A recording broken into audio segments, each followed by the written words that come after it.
tout le monde, c'est Margot, j'espère que vous allez bien, perso moi ça va. Du coup aujourd'hui on se retrouve pour un nouvel épisode et aujourd'hui je suis de retour pour vous parler du drama coréen Family Plan, ou bien Family Matter, qui est un drama du coup coréen de 6 épisodes qui date de 2024 et spécial Coupang Play. Au moment où j'enregistre, je n'ai pas de site en sous-titré français, mais je vous invite à le laisser dans votre watchlist de côté en attendant peut-être que d'autres plateformes le reprennent.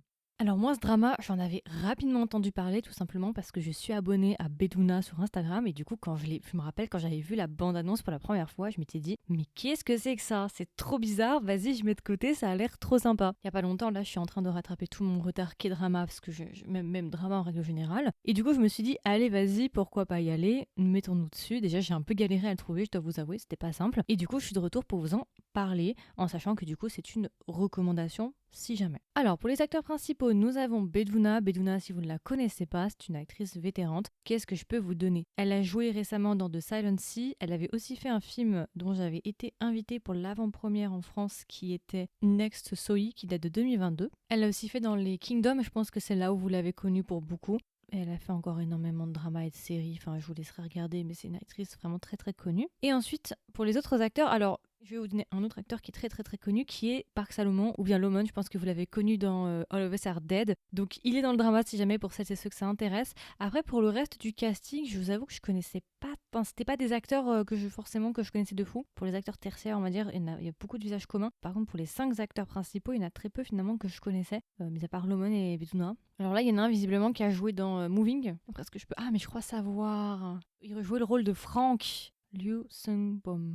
D'accord, ok. Et bah lui, il va jouer aussi aux côtés de Beduna et il y a encore d'autres acteurs, je vous laisserai regarder. Alors rapidement, du coup, de quoi parle Family Matter ou Family Plan, comme vous voulez, pour celles et ceux qui ne l'auraient pas vu. Family Plan, en fait, ça parle d'une famille qui un jour va déménager dans une nouvelle ville. Sauf que cette famille, c'est pas une famille forcément comme les autres. On comprend que c'est un peu une famille de tueurs à gages, ou pas tout à fait tueurs à gages, mais ils ont tous des spécialités liées justement à des activités illégales criminelles. Voilà, si je peux dire ça comme ça. Donc la famille, elle est composée du coup de Young-soo, qui est joué par Beduna, Cholui, qui est joué par l'acteur qui a joué Frank dans Moving, le grand-père qui s'appelle Kang Sang, et du coup des jumeaux, Ji-hoon joué par Salomon et Ji-woo joué par Lee Soo-yeon. Du coup, notre famille un petit peu atypique va déménager dans une nouvelle ville au début du drama, la ville qu'on va traiter, et on nous explique en gros que les parents sont des vétérinaires et vont ouvrir justement une clinique vétérinaire dans cette ville-là. On va suivre cette famille-là qui va essayer de s'intégrer justement dans cette ville, mais ça va pas être aussi simple que ça, tout simplement parce qu'on va comprendre que cette ville est remplie de personnes malhonnêtes et de personnes et de délinquants, de criminels. Et à côté de ça, on va aussi avoir un fil rouge tout simplement parce qu'il va y avoir un meurtre qui va avoir lieu, enfin une disparition puis un meurtre qui va avoir lieu dans cette ville-là et on va suivre en commun ces deux choses-là. Ce qu'il faut savoir et ce qu'on nous dit par rapport à cette famille atypique, c'est que du coup, le grand-père ainsi que la mère et le père, du coup, Yeon-soo, Choi-lui et Kang-song, les parents se sont connus quand ils étaient enfants. Ils se sont fait un peu kidnapper, se sont fait recruter par une milice secrète qui a pour but en fait de recueillir des enfants et de les former pour devenir des machines, des machines à tuer. Et ce sont des enfants qui justement sont considérés comme des propriétés du gouvernement, mais qui n'ont aucun nom et qui n'ont aucune identité en fait. C'est vraiment genre des personnes qui travaillent dans l'ombre.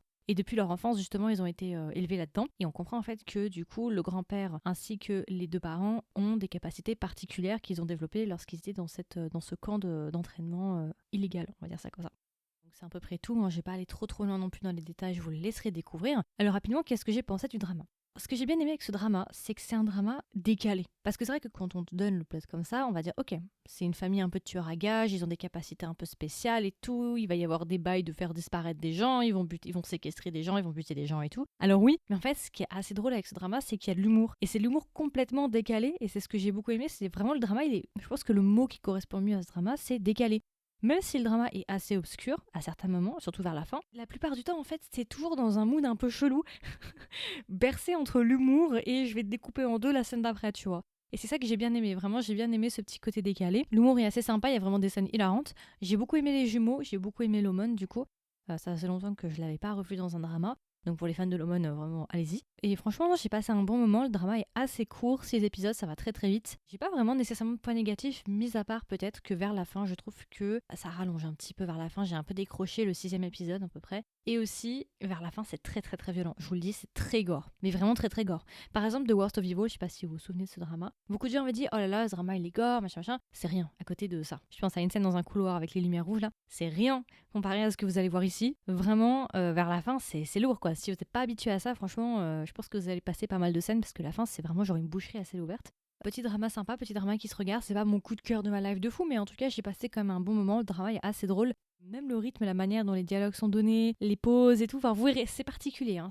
C'est un peu un alien et je pense aussi que c'est le genre de drama dont on ne parle pas beaucoup. Parce que déjà, il est compliqué à trouver. C'est un coup and play, donc déjà, voilà, il a pas été repris pour le moment par un diffuseur ou un site de streaming, donc c'est compliqué de le trouver, premièrement. Et je trouve que c'est un drama vachement niche, en fait. Donc c'est pour ça aussi que je vous en parle et que je vous en fais la pub, parce que je pense que beaucoup, vous allez passer à côté, vous allez pas en entendre parler, puis très vite, au bout d'un an ou deux, on va complètement oublier son existence. Et encore un an, je suis gentille. Mais voilà, c'est vraiment un petit drama sympa, moi j'ai bien aimé. Voilà, il y a juste quelques longueurs à droite à gauche que j'aurais corrigées, mais en tout cas, moi je suis assez enthousiaste pour la saison 2 et j'aimerais bien voir ce qu'on pourrait nous donner pour une saison 2. Et d'ailleurs, je peux pas m'empêcher de penser en regardant justement Family Matter, ça me fait beaucoup penser en fait les codes, la manière dont c'est fait, ça me fait beaucoup penser à Disney. Alors disclaimer, par contre, ce serait un Disney trash parce que c'est vrai que Disney généralement c'est pas trop violent, c'est violent mais généralement quand même il dose un petit peu. Mis à part vraiment le gore, le violent, j'aurais instinctivement si tu montes le drama comme ça, j'aurais pu me laisser berner et dire c'est un Disney+. Vous verrez, je sais pas si ça vous a fait le même effet, ou vous verrez, vous me direz. Mais ouais, je trouve que c'est un petit peu le genre Disney+. Ouais, je sais pas comment expliquer, mais voilà. Ok, les Réa, visiblement, c'est leur premier drama ensemble, et avant ça, ils ont fait pas mal de films ensemble, d'après ce que je peux voir, et beaucoup d'horreur. Ah, voilà, ok, d'accord, ça explique un petit peu. Je comprends. Ok.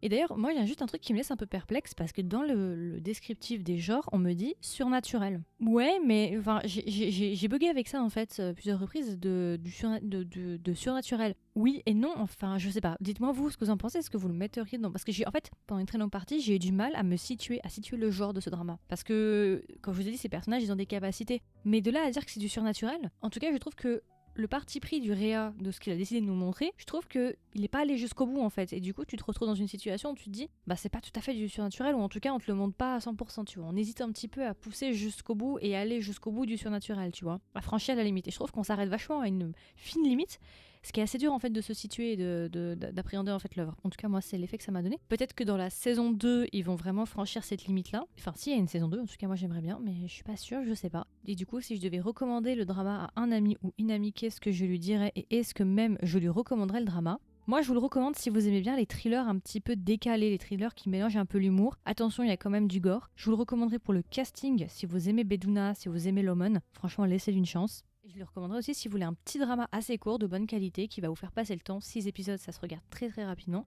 Pour beaucoup, je pense qu'il sera pas encore dispo, mais n'hésitez pas à le mettre de côté dans votre watchlist. Et du coup, si je devais lui donner une note sur 20, combien est-ce que je lui mettrais? Je lui mettrais 15 sur 20. Le seul défaut peut-être que ce drama a, c'est peut-être qu'il se passe pas assez de choses. J'aurais raccourci ou ouais, j'aurais un petit peu raccourci, mais en règle générale, sinon c'est un bon drama. Donc voilà, écoutez, c'est à peu près tout. Comme d'habitude, n'hésitez pas à me donner vos retours. Est-ce que vous l'avez vu? Si vous l'avez vu, est-ce que vous l'avez aimé? Vous ne l'avez pas aimé? Si vous ne l'avez pas encore vu, est-ce que vous comptez le voir et lui laisser une chance? Il y aura une section commentaires si vous m'écoutez sur Spotify et ou aussi sur YouTube et YouTube Music. Et si jamais vous voulez être au courant des dernières sorties du podcast et recevoir une notification, n'hésitez pas à vous abonner sur votre plateforme d'écoute préférée. Et si jamais vous voulez m'aider et me soutenir, comme d'habitude, n'hésitez pas à me laisser une note, soit sur Spotify, soit sur Apple Podcast. Et puis voilà, écoutez, je vous souhaite une agréable journée ou une agréable soirée. Et je vous dis à la prochaine pour un nouvel épisode. Bye bye!